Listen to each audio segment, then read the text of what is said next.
Resident Evil Zero has been gone so long that Capcom could have cashed in a long time ago. It released to almost unanimous acclaim back in 2002 and has remained a Gamecube exclusive in the West ever since, though it did appear on the Wii in other territories. However, Capcom have sat on this classic all this time, keeping us waiting and hoping, and now Resident Evil Zero has a full HD overhaul on current gen systems off the back of the success of the remade original, and we're actually reminded of a time when the series was truly in its prime. But you can't have Zero as a numbered installment, surely? Well, apparently you can, and to be fair, this sort of makes sense as it's set before the mansion incident in Resident Evil 1. The game is set on Sheena Island, considered to be the second Raccoon City, back in 1998, and looks at the origins of the T-Virus, as well as the growth and expansion of Umbrella, who actually established them, and why. It all starts on a train, like most things really, except rather than go to a mystical high school, the passengers have been afflicted by these odd gooey organisms which miraculously seem to transform them into mindless groaning zombies with an insatiable appetite.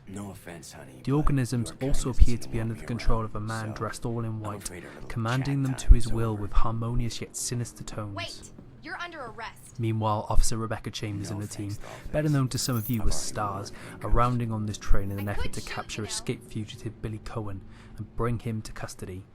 Of course, Stars get caught up in the terrifying sequence of events, and surprisingly, Rebecca finds herself trusting in the enemy as they both struggle to survive. Edward, are you alright? So this harkens back to the good old days. It sure does, though some people may not see them as quite so good.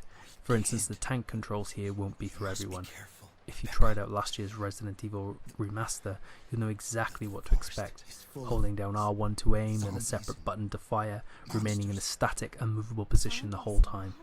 And because of that, you'll need to choose your shots wisely, keeping an eye on reloading and staying on the move. You'll also need to turn your characters around in the full circle with the right analog, and then push forward with the left. Fortunately, there's an alternative, more modern style control scheme as you found in the remake that will be a lot more familiar to the modern day gamer. But here's where Resident Evil Zero really separates itself from the rest. You remember in RE6 that the game was told from multiple perspectives at different periods in the game's timeline. Zero lets you control both Billy and Rebecca at the same point in the story, but exploring different areas of the map with the zap mechanic. Both will need to work together to solve certain puzzles, so sometimes they'll need to be together and sometimes they need to be separate. You can also control both characters when they're on the screen at the same time, using the left analog to control the main character and the right analog to control the partner character, or you can just leave the AI to handle things. Each character also has unique strengths and weaknesses, with Rebecca only being able to combine herb-related items, but she has poor defense. Meanwhile, Billy has better health and accuracy with certain weapons.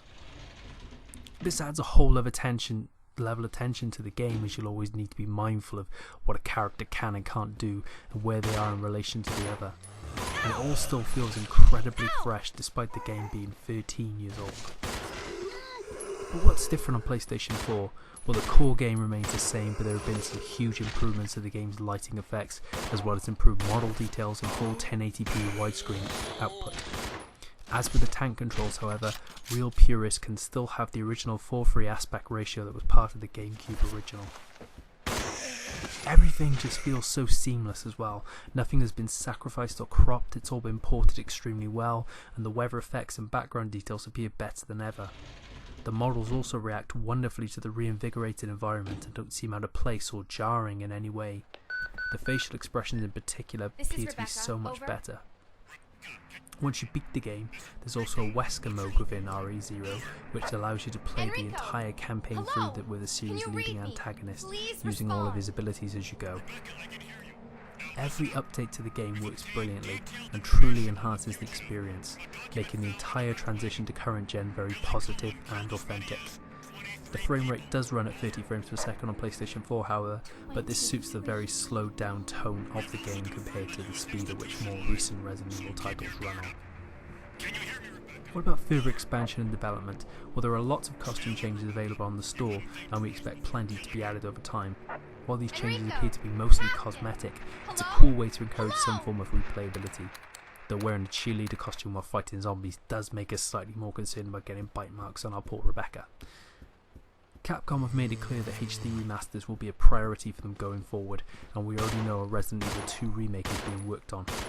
It'll be very interesting to see if any kind of cross-save functionality will be done with the remakes of RE0 and RE1 to link into the events of RE2, or indeed any kind of unlockable bonuses for having completed or playing the original games. Also, Billy is a relative unknown in the Resident Evil universe, so it's possible some DLC for him could be produced, or his story here could link into future games. I guess we'll just have to wait and see. So, the good stuff. The Zap mechanic still feels incredibly well suited and fresh in a survival horror game. Despite being an origin story that feels like there's a purpose and a place for Resident Evil Zero. It's a well-developed remake that's adjusted well to current gen platforms and the original authentic Resident Evil experience that we know and love. The bad stuff, the tank controls are not for everyone, though alternative control set is available. The narrative sometimes does feel very ham-fisted and the dialogue is pretty poor, and the lower frame rate does sometimes look a bit out of place on newer full HD TVs. But overall, we're going to give this a Joy Award. It's not the best Resident Evil game, but it's certainly among them. Whether you're experiencing this for the first time or the fourth, Zero is a thoroughly entertaining adventure that remains enjoyable throughout. Thank you very much for listening and watching. I'm going to leave you with a bit more footage from the game, and don't forget to like, comment and subscribe. Thank you.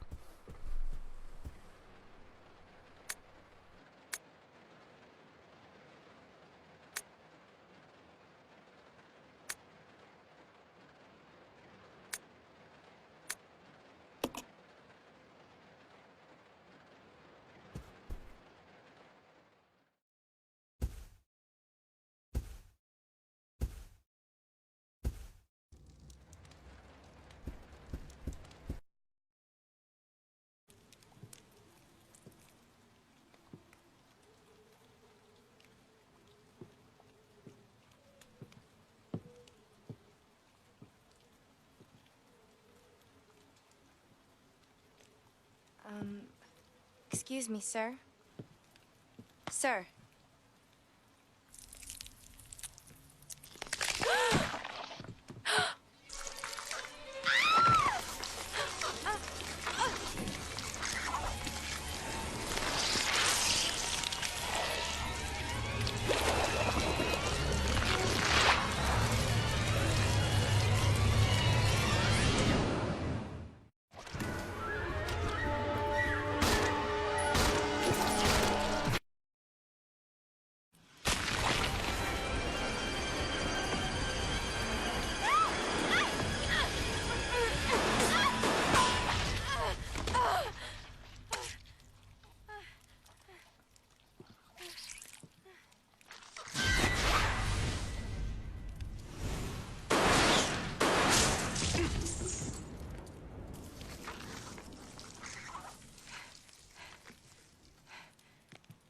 Are you okay?